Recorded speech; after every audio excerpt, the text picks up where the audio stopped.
the Jerusalem church is facing a life-threatening crisis. Ano man? Nganong nag-atubang man o hulga sa kinabuhi ang iglesia sa Jerusalem. Tungod kay, sa diha nga si Jesus Christ, nibiya na kanila o bikayab dito sa langit. I-persecute kini sila.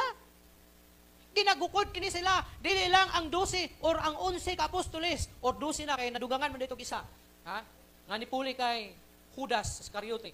So di lang kining 12 ang gina-persecute kundi apil na tong diakono katong 7 ka deacon nga diyan gipatay nila si Stephen og tanan nga followers ni Jesus Christ nining panahona, apil na tong mga babae nga followers ni Jesus Christ, nag-atubang kini sila og hulga sa ilang kinabuhi tungod sa grabe nga paglulutos kanila.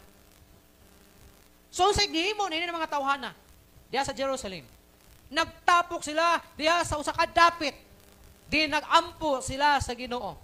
Remember, nisamot ang hulga sa ilahang kinabuhi tungod kay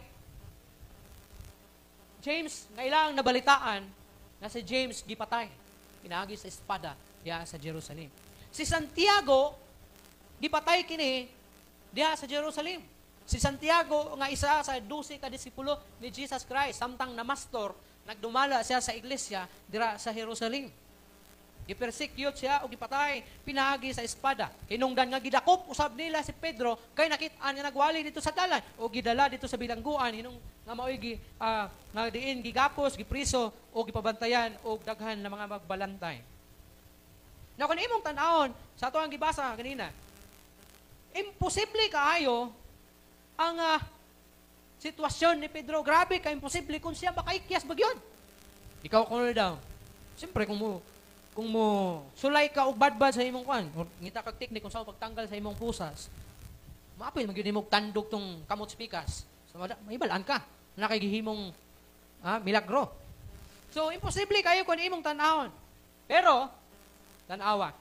The early church handled desperate situation and persecution with a strong unceasing prayer.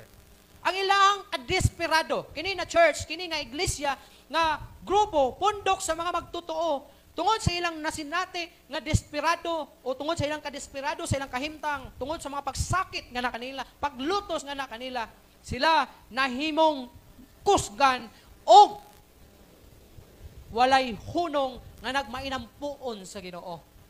Mga challenge sa tua, pag-abot sa mga persecutions gani, dili nimo kinahanglan nga magpadaog sa kadesperado nimo. Kinahanglan nimong maging lig-on og dili mo hunong